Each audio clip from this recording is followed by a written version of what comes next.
3135, contact New York Center. The World Trade Center, tower number 1 is on fire. The whole outside of the building was just a huge explosion. The worst thing for me was just being able to do nothing but watch it go on. One report said, and we can't confirm any of this, that a plane may have hit one of the 2 towers of the World Trade Center. September 11, 2001, 8:46 a.m. American Airlines Flight 11 crashes into the North Tower of the World Trade Center. People are jumping out the windows. As confusion reigns in lower Manhattan, another plane, United Airlines Flight 175, is at cruising altitude 50 miles northwest of New York City. United 175 now comes up on my frequency, and now I am tracking him. But the next 17 minutes bring confusion and fear for the crew and passengers on board. There's blood in the aisles. There are dead people. 17 minutes that touch the lives of all involved with Flight 175. He told me that he thought a stewardess had been killed. What I saw was a giant aircraft come in eye contact, eye level towards me. 17 minutes that are the ultimate challenge for the men charged with keeping the skies safe.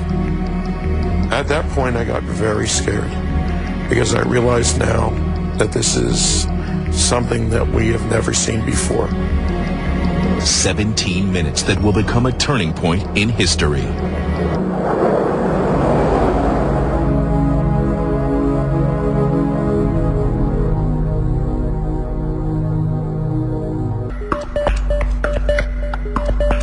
(6 a.m., September 11, 2001).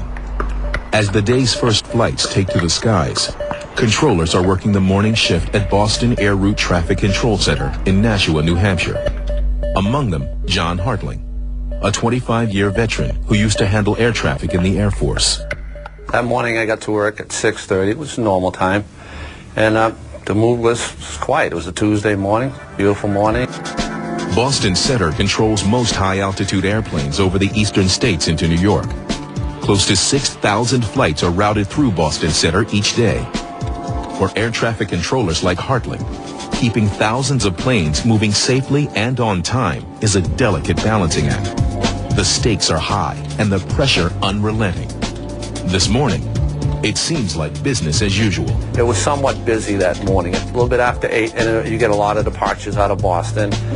And you take that 04 Sierra Romeo, right? Around 8:25 a.m., after working planes for more than an hour, Hartling gets some disturbing news. An American flight is acting erratically. One of the controls from another area was standing behind me, as well as the supervisor, and they said, "We think there's something wrong with this aircraft. I believe it's hijacked." As Hartling and the other controllers watch, the plane, headed from Boston to Los Angeles, goes silent, then makes a sudden and unexpected turn to the southeast. I've never experienced anything like this, but it was a situation where, as air traffic controllers, can talk to airplanes. We have control. They're going to do what we tell them to do. And we felt at that particular point we had no control over anything. An hour earlier, at 7:20 a.m., things seem perfectly normal for United Flight 175, scheduled to depart at 8 a.m. from Boston to Los Angeles. Flight attendant Robert Fangman is running late and arrives just in time to greet passengers. He really almost missed it and got in there, checked out his surroundings to see, okay, who's on the plane this morning. He loved people. He loved meeting people. He just was a very open, kind-hearted soul that was drawn to people. He jumped on and off planes like we would jump on and off a bus. He took such a big cut in pay just to do what he loved, and he was so happy about it. Also looking forward to flying that morning is marketing executive Peter Hansen. Peter, his wife Sue, and their 2.5-year-old daughter Christine are all on Flight 175, seated in rows 19C, D, and E. It will be Christine's first plane ride. Peter had business trip to make, and Sue decided to go along. as a vacation to see her family and bring Christine to see the family. They were so together, a unit of one. Just a lovely, lovely feeling when you were with them because you knew that there was so much love that they had for each other. Seated a few rows in front of the Hansons in 15A is 38-year-old Brian Sweeney. Sweeney, a defense contractor and former Navy Top Gun pilot, is heading to LA on business and has taken Flight 175 several times before. He had his standard, Sweeney uniform on, his jeans and his denim shirt and his baseball cap, and that's how he traveled, and it's just who he was. He loved life. He was a very, very proud American. He was a born leader, and he showed that in many ways. His last words to me were, "I love you and I'll see you Thursday." Like we do every day when we say goodbye to people, obviously you just don't even think twice about it. Also boarding Flight 175 that morning is 23-year-old Marwan Al-Shehi, who is in first class, seated in 6C. For Al-Shehi, this will be anything but a routine flight. Marwan Al-Shehi places a call at Logan Airport to the other hijacking team, which was headed by Mohammed Atta. Presumably their last conversation before they each boarded their separate aircraft. I think the purpose of the phone call was to let Atta know that Shehi was in position and ready to go. Well, Mohammed Atta was also flying to Los Angeles that morning from Boston's Logan Airport, but he was aboard a different flight, Flight American 11, which was scheduled to leave like 175 around 8 o'clock that morning. Al-Shehi and his 4 companions passed through security without incident. Al-Shehi is from the United Arab Emirates. So too is Fayez Bani Hamad. Both Hamza and Ahmed Al-Ghamdi, as well as Mohan Al-Shehri, are from Saudi Arabia. The 4 so-called muscle hijackers are not at all physically imposing. Most are under 5'7", but they all have practiced how to kill by using knives to slit the throats of camels. They carried knives. The knives were acceptable by FAA standards. They were utility knives, apparently. None of these guys were even selected for additional screening. They just walked through. Al-Shehi and his men, like the other hijackers that morning, were dressed in Western-style clothes, were neatly coiffed, and basically looked as innocuous as they could. Al-Shehi's men are scattered around him in seats 2A, 2B, 9C, and 9D. Positions deliberately chosen for strategic importance. Most importantly, it places them a short distance from the cockpit. The door to the cockpit, the requirement was before the airplane moves, it's supposed to be locked. The problem is the door can be kicked in. Well, this was a commando-style operation, so everything was planned and deliberate. The plan was to have it happen in seconds. They were soldiers. I mean, they saw what they were doing as a military mission. They knew they were going to die. At 7:58 a.m., United Airlines Flight 175, a Boeing 767 packed with over 11,000 gallons of jet fuel, pushes back from the gate. 56 passengers and 9 crew members are on board. I just had a bad feeling. Something is going to happen. It's not going to be good.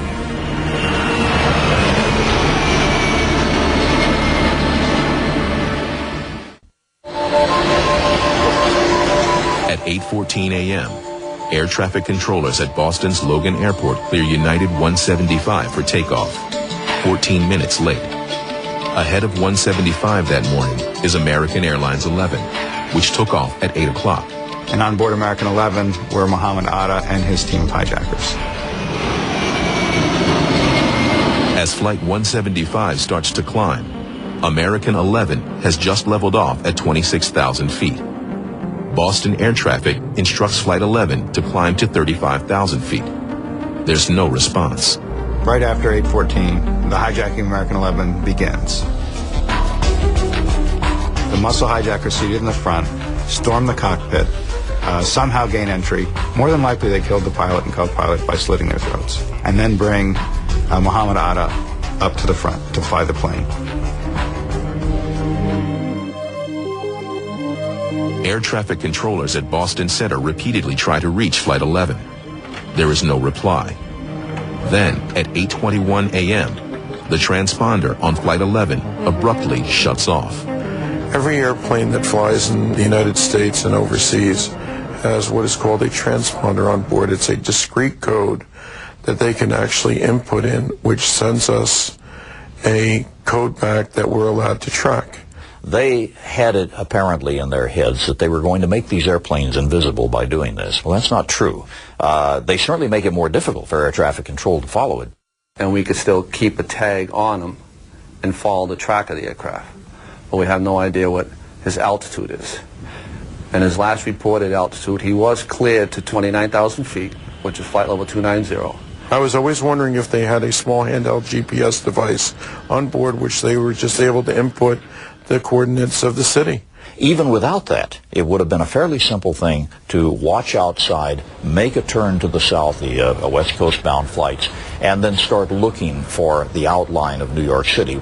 As air traffic in Boston Center, which has noticed that the transponder is off, has tried repeatedly to contact American 11, all of a sudden at about 8:24, they hear a suspicious transmission. We have some planes.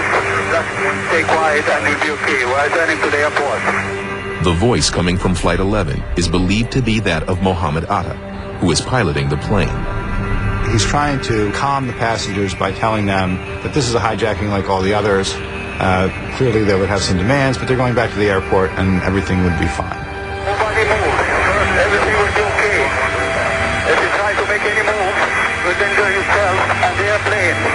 Just stay quiet. What he was attempting to do was to talk to the passengers. You can tell that by what he said. But the fact was he transmitted it in the open on a radio frequency. The pilots of United 175 were originally on the same frequency as American 11. So they actually heard all the transmissions being made by Atta at the time. When you hear something weird on the radio as a pilot, and we do quite often, you may look at each other and go, what the heck was that? But unless there's something to link it to, you're probably not going to say anything more about it. The pilots of United 175 don't report the suspicious transmission right away. But at Boston Center, alarm bells are going off. Air traffic controller John Hartling takes over tracking Flight 11. Everybody in the facility kind of knew that there was something really wrong at this particular point. You got an American airliner at 29,000 feet. His transponder's not working, and he was flying at great speed, and he's not talking to anybody. Boston Center now assumes Flight 11 has been hijacked. Normally in these situations, pilots would input a specific code. And it blinks up and shows emergency on our radar scopes. And there's a code also they can put up there for hijack. And it shows and it reads hijack on our scope. But in this case, he just turned the transponder off, so we had no code at all. At 8:38, the military liaison from Boston's FAA Center calls the Northeast Air Defense Sector in Rome, New York, and reports that there's a hijacking. And I saw that it was the FAA line that was blinking. So I knew at that point, this really is a call from the FAA. And I picked up the line and identified myself to the Boston Center controller. And he said, he was very, he was kind of stumbling a bit. You could tell he was very concerned. All right, Boston Center, Team U. We have a problem here. We have a hijacked aircraft headed towards New York.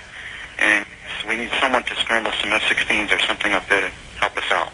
Is this real world or exercise? No, this is not an exercise, not a test. At Otis Air Force Base in Massachusetts, 2 F-15 fighter pilots, codenamed Lieutenant Colonel Duff and Major Nasty, get orders to respond.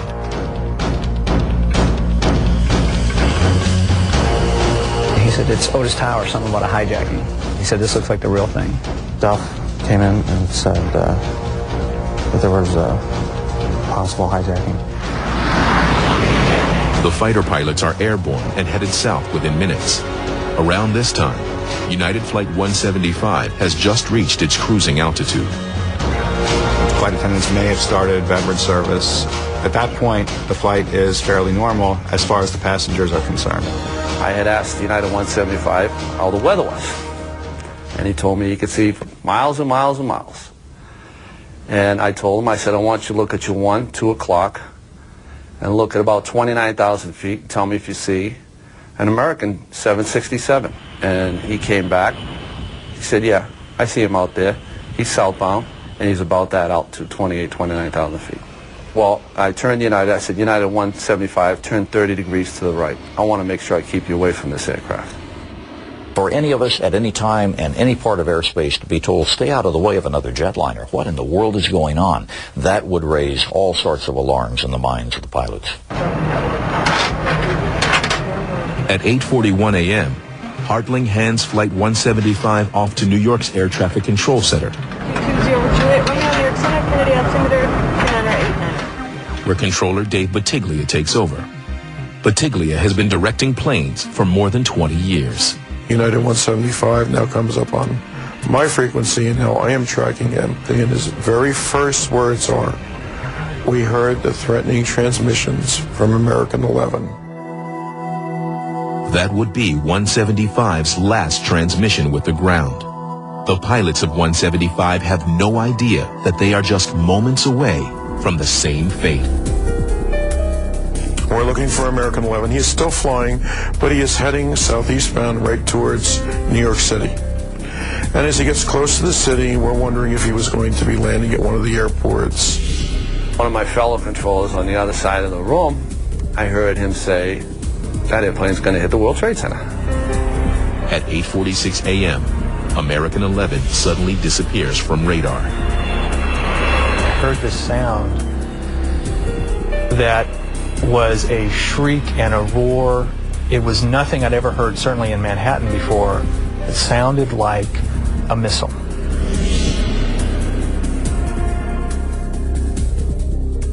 American 11 hit high up in the North Tower, around the 93rd floor, going a pretty astonishing rate of speed, almost 500 miles an hour. Obviously, people on board the plane and probably hundreds on the floors that were impacted were killed instantly. Right after American 11's target disappears, numerous airplanes and pilots now are asking me, what is going on in lower Manhattan? There is heavy smoke coming out of one of the towers of the Trade Center. Everybody looked up at the same time. I remember a lot of people immediately running up the street below. As chaos erupts on the ground, terror is unfolding in the skies. And he said, Mom, I'm on a hijacked plane, and it doesn't look good.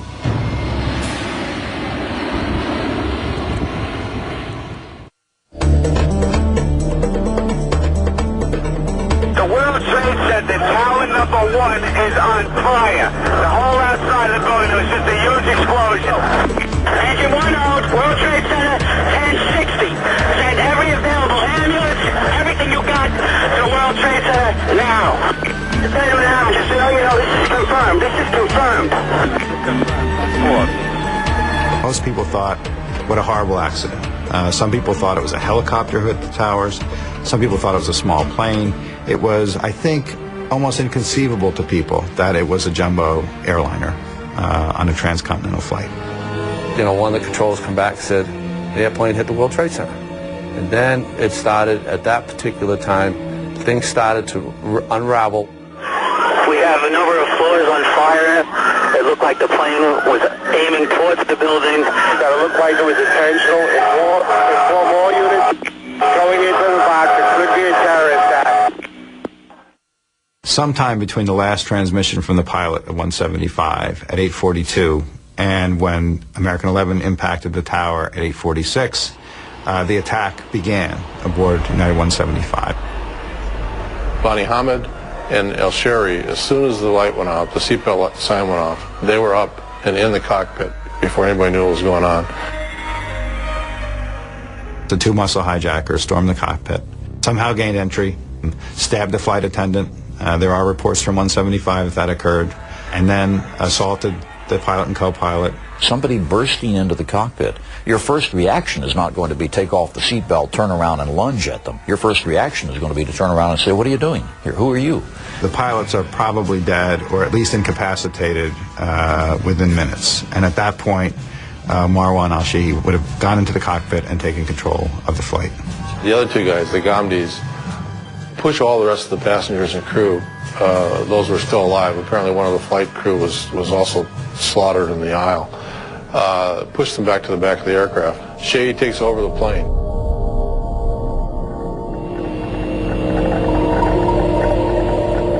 At 8:47 a.m., United 175 is 50 miles northwest of New York City when its transponder code is suddenly changed. As I look up, I notice that United 175's code has changed. I just turned around and radioed the pilot. My exact words were, United 175, recycle transponders squawk in the code that he was supposed to be on. There was no response. At the time, still not a thing to be worried about. Hijacker al-Shehi obviously intended to turn off that transponder, but because he just changed codes and didn't turn it off, he still left the controllers with a very clear indication of the normal return from an aircraft that was squawking, that's what we call it, with the altitude. People on the plane know something's gone wrong. Obviously, there's blood in the aisle. They're dead people. And some of them start calling their loved ones.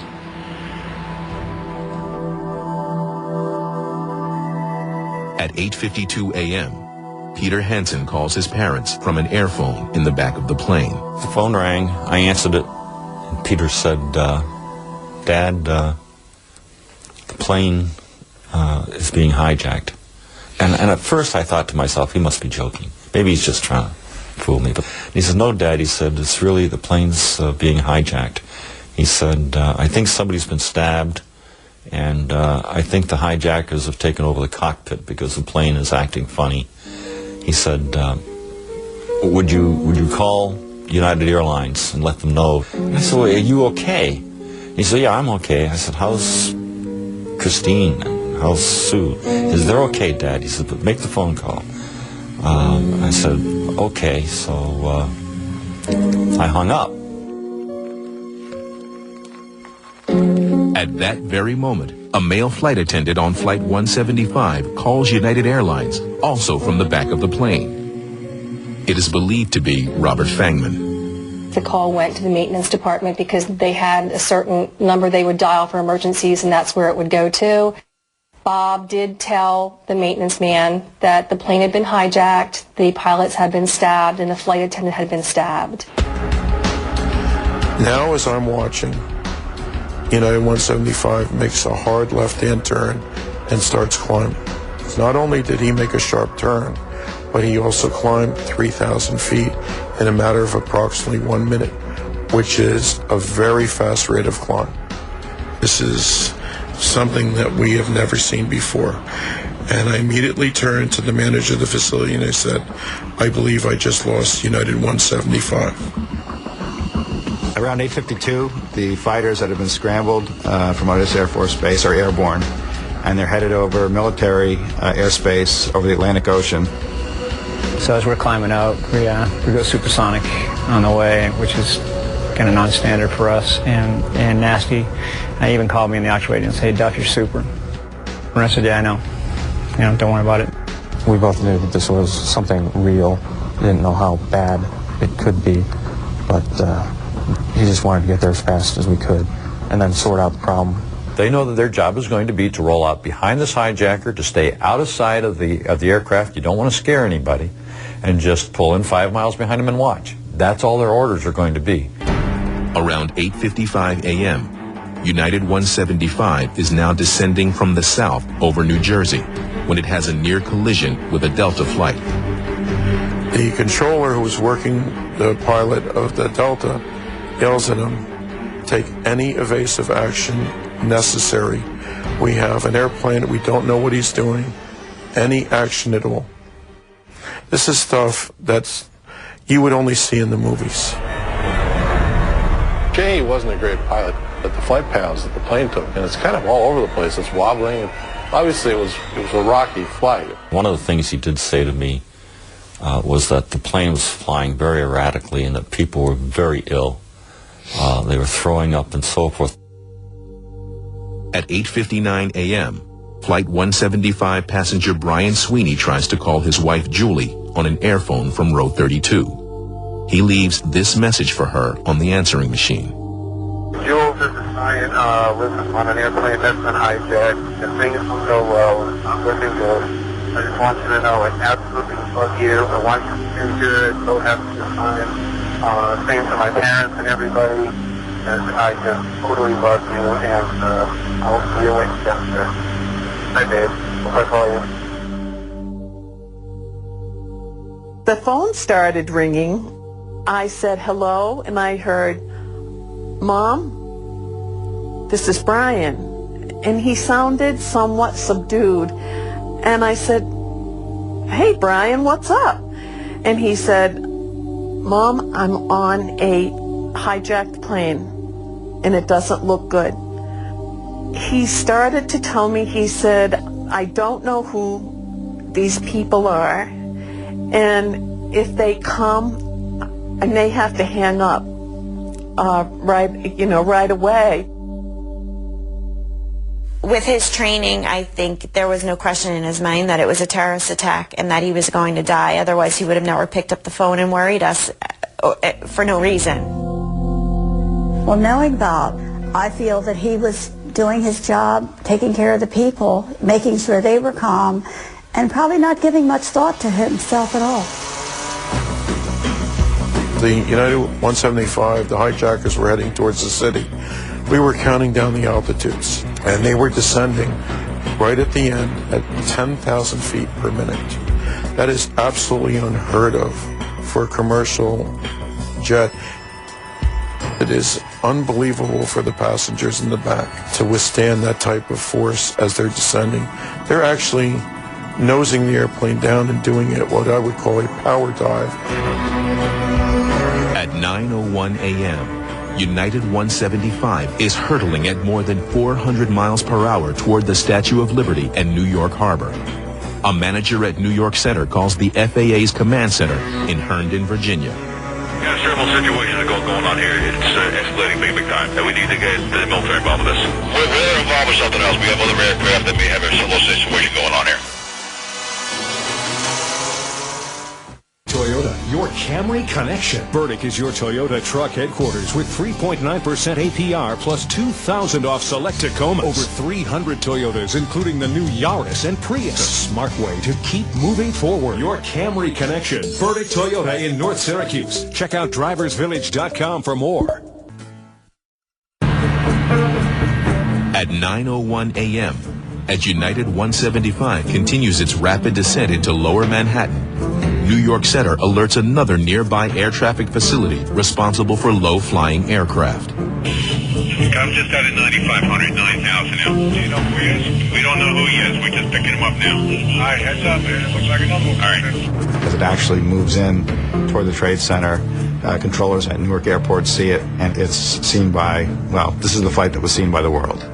As I'm watching all of this unfold, and especially towards the last minute and a half, I am getting very frightened, scared. The fear was just tremendous. Peter Hansen calls his father back. He said, I think that they're planning on crashing this plane into a building, maybe in Chicago or someplace like that. And I said, no, they don't do that, Peter. You know, they land and they demand ransom and so forth. He said, I don't think so, Dad. He said, but don't worry about it. He said, because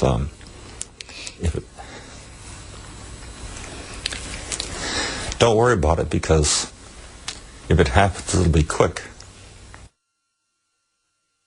One of the controllers started counting out the altitudes, and he says, my God, he's going down at 8,000 feet a minute. Now it's 10,000 feet a minute. And he counted off 8, 6, 4, and he says, my God, he's in the ground on the next hit. And somebody said, no, that's the Trade Center right there. At 9:03 a.m., on the 77th floor of the South Tower, Florence Jones, who works for Baseline Financial, looks out the window. I could see straight across the floor, which was all glass. And I could not figure out, on a bright, sunny, cloudless day, what this black thing was that was approaching the building. 4 floors above Florence, Stanley Premnath, a loan officer with Fuji Bank, is in his office on the 81st floor. And for no apparent reason, I just raised my head, watching towards the harbor, the Statue of Liberty, and what I saw was a giant aircraft come in eye contact, eye level towards me. I dropped the phone, screamed, and for no apparent reason, I don't know why I said this, Lord, I can't do this, you take over. The passengers right at the end were just looking at buildings, just screaming by at the speeds they were going. It must have just been a blur. The hijacker who was piloting the plane seemed to be having some problem keeping it on a straight course for the South Tower. And at the last minute, he had tilted the plane to make sure he caught it. I mean, maybe he was afraid he was going to miss it and just get with the wing. It had to be a coordinated turn to get that jet back in position. If he hadn't made that correction, he would have either missed the building altogether or just knocked his left wing off as he went by. But what he did was start the turn. We saw the end result of it. If you were on the left-hand side of that airplane, you saw those trade centers coming right up, and then felt that last sudden turn. You knew you were going in.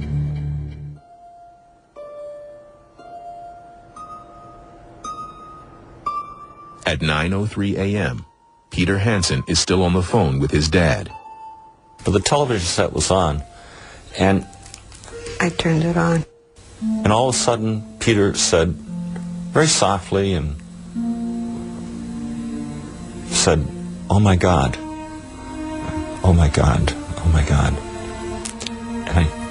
And I think I heard a woman scream, and then nothing.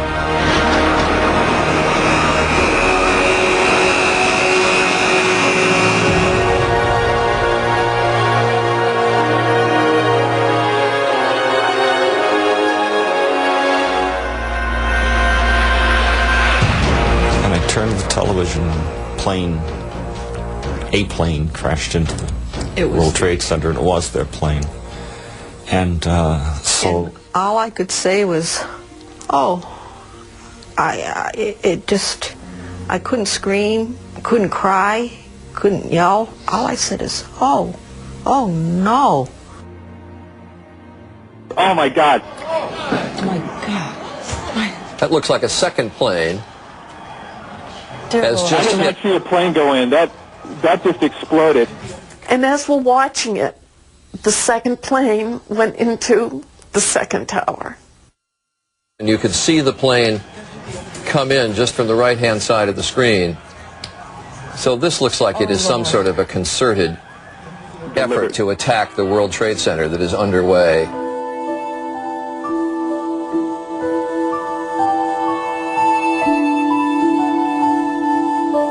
We were just in a state of shock. Everybody just stopped talking. I have never been in the room with the controllers where not one word was said, and not one word was said.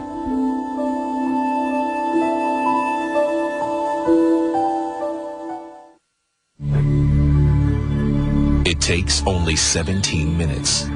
17 minutes between the crash of American Flight 11 and United Flight 175 for everyone to understand what is happening. That was the critical moment, and I think that's when everybody realized that our country's under attack. Air Force pilots Duff and Nasty are 100 miles off the coast of Long Island, waiting for confirmation of their target, which they still think is American Flight 11. Call for bogey up again, trying to get some information. And at that point, they said the second aircraft just hit the World Trade Center. That was news to me. I thought we were still chasing American 11. See the smoke from the buildings probably 100 miles away because it was a very clear day.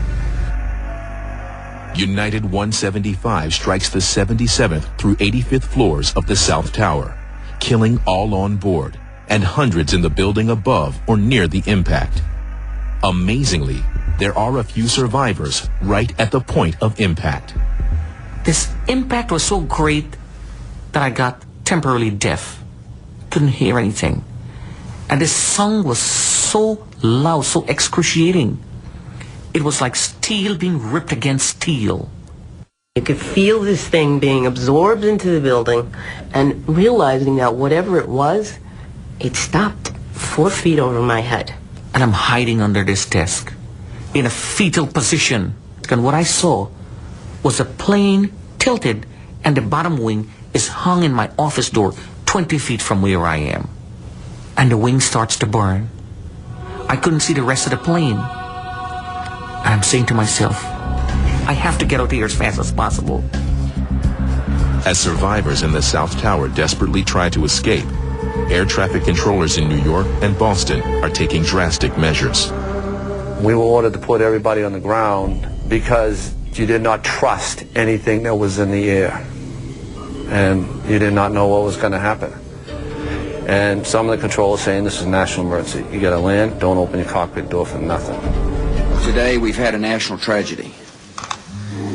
2 airplanes have crashed into the World Trade Center in an apparent terrorist attack on our country. The worst thing for me was for 20 minutes watching this plot unfold. We were able to watch the most horrific terrorist act ever done to the United States, and just being able to do nothing but watch it go on.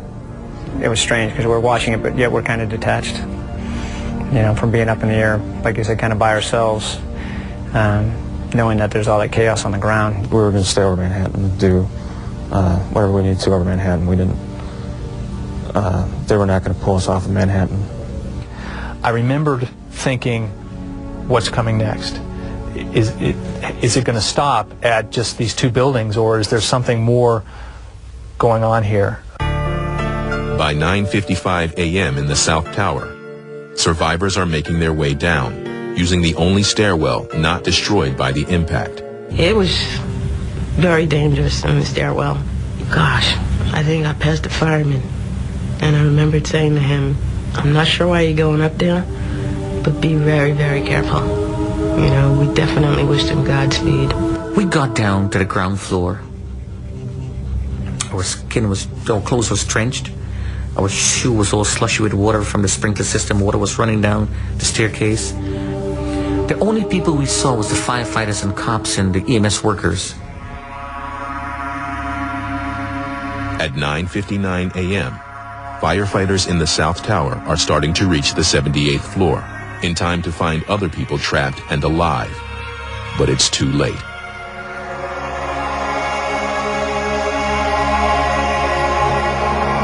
The second building that was hit by the plane has just completely collapsed. The entire building has just collapsed. The whole side has collapsed? The whole building has collapsed. The whole building has collapsed? The building has collapsed. My God. Folded down on itself, and it is not there anymore.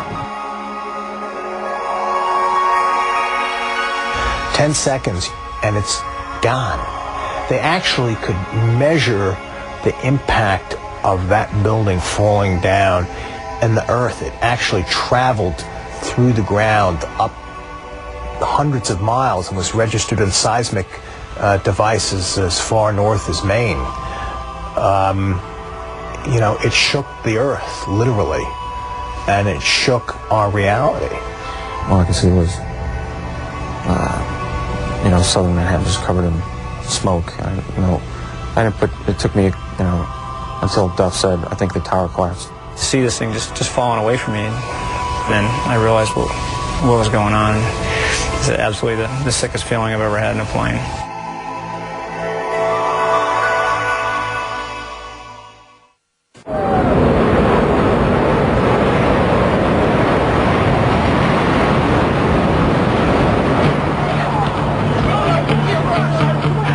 At 9:59 a.m., just 56 minutes after United Flight 175 crashed into the South Tower, there is nothing but a pile of smoking rubble and twisted debris. That was the certainty of it, that there could be nothing that could have survived that. When you think of the impact of those planes, you think of the fuel, the fire, you think of everybody in those towers. It just left you no reason to hope at that point. Oh my God, there it goes!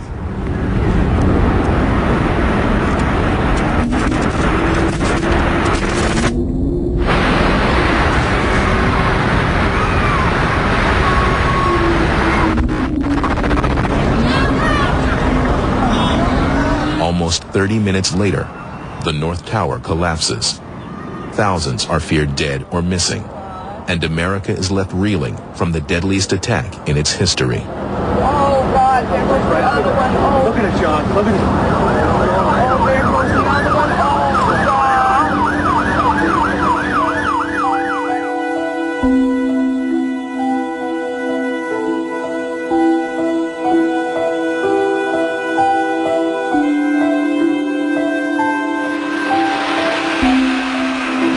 The television images of this plane flying into that building will go down as one of those seminal moments in history.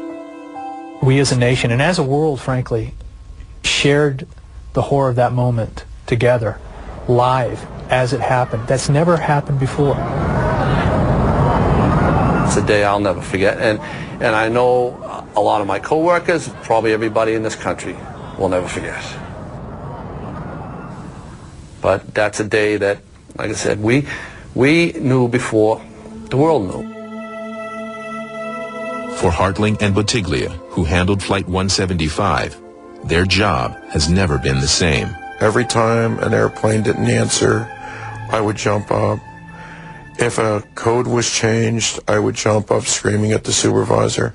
It is taking a very long time for me to just be able to sit down. And you continue to press on. It's just because you have to do it. I'm proud to be in air traffic control and very proud of the people that I work with. Today, the lines of communication between air traffic control and the military have been strengthened. Air traffic controllers are trained to immediately report suspicious aircraft to NORAD, who now regularly have fighter jets on alert in the air. If there is a potential threat, pilots are trained to intercept the aircraft and try to get it to land. Shooting down a hostile aircraft is the last resort. The fighter pilots who scrambled that day to intercept the hijacked planes did not have that option. We reacted as fast as we could, went as fast as we could, and it just wasn't enough. There's so many what ifs and what would you have done, and I really don't dwell on them because personally I don't think anything would have changed a whole lot even if we had been 5 or 6 minutes earlier. The final moments of Flight 175 will continue to haunt all those affected by it, but perhaps none so deeply as the families who lost loved ones. Every time I look at it and I see that plane coming in, I'm watching my son die.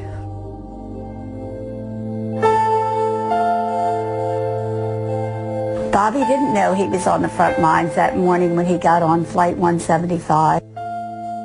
I'd have to think that it happened so fast that he wasn't aware until maybe the very last second, which was too late.